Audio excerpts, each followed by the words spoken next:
2025년 7월 22일에 매커스 주가가 상한가를 기록했죠. 이 주가 급등, 직접적인 계기가 뭐였을까요? 네, 가장 큰 건 역시 회사 발표였죠. 자기 주식을 소각하겠다, 이렇게 결정을 한 겁니다. 날짜는 7월 30일이고요. 200만 주를 소각할 예정이라고 밝혔어요. 아, 대표적인 주조하는 정책이고 주당 순이익, 그러니까 EPS를 높이는 효과도 분명히 있고요. 보통 이런 결정을 할 때는 경영진이 회사의 미래 실적, 또 현금 흐름에 대해서 상당히 좀 자신감이 있다, 이런 신호로도 해석될 수 있다는 겁니다. 최근 실적이 꽤 괜찮았거든요. 그걸 바탕으로 한 결정이라고 볼 수 있습니다. 근데 그렇게 막 오른 주식, 누가 적극적으로 사들였을까요? 개인 투자자들이었나요? 외국인 투자자들이었습니다. 사실 그 며칠 전부터 꾸준히 사들여서 다 합치면 한 16만 9천 주 정도를 순매수한 걸로 나타났습니다. 개인과 기관은 그날 순매도했죠. 외국인들이 이렇게 들어왔다는 건 이게 그냥 단기적인 급등 이슈 이상의 뭔가 그러니까 사옥 자체에 대한 어떤 확신 같은 걸 보고 들어왔을 가능성도 생각해 볼 수 있습니다. 매커스, 정확히 어떤 회사인가요? 매커스는 비메모리 반도체, 그중에서도 특히 FPGA하고 아날로그 반도체를 국내에 유통하고요.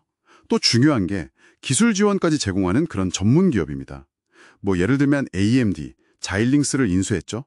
그 AMD나 르네사스, 메이컴 같은 이런 글로벌 반도체 회사들하고 국내에 한 500개 정도 되는 IT 기업들을 연결해주는 다리 역할을 하는 거죠. AMD 자일링스의 국내 유일 파트너라는 정도 있던데요. 근데 아까 그 기술 지원까지 한다고 하셨잖아요. 단순히 물건만 가져다 파는 게 아니라 FPGA 같은 건 좀 복잡할 것 같은데 그 기술 지원이 왜 그렇게 중요한가요?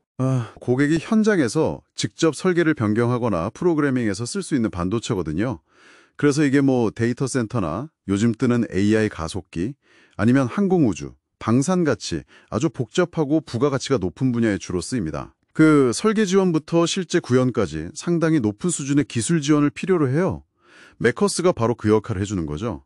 단순 유통사가 아니라 기술 파트너로서의 역할, 이게 이 회사의 핵심 경쟁력이라고 볼 수 있습니다. 이게 바로 AI 같은 고성장 분야랑 직접 연결되는 지점이군요. AI 반도체 시장이 뭐 2025년 가면 1,500억 달러 규모까지 엄청나게 커질 걸로 보잖아요. 근데 FPGA가 점점 더 중요한 AI 가속기로 활용되고 있거든요. 매커스는 바로 AMD 자일링스와의 관계를 통해서 이런 트렌드의 거의 중심에 서 있다고 볼 수 있는 거죠. 그리고 FPGA 시장 자체만 봐도 연평균 성장률이 16% 이상으로 아주 빠르게 성장할 걸로 예상이 되고요. 이런 성장세나 기대감이 실제 실적에도 좀 나타나고 있나요? 최근 실적은 어땠어요? 2025년 1분기 실적이 나왔는데 아주 좋았어요. 매출은 전년 동기 대비 거의 70% 가까이 늘었고요. 영업이익은 그보다 더 늘어서 한 71% 이상 증가했습니다. 와, 70% 증가요? 대단하네요. 이게 결국 IT 산업이 점점 복잡해지고 특히 AI 때문에 비메모리 반도체 수요가 확 늘어나는 그런 추세랑 같이 가는 거죠.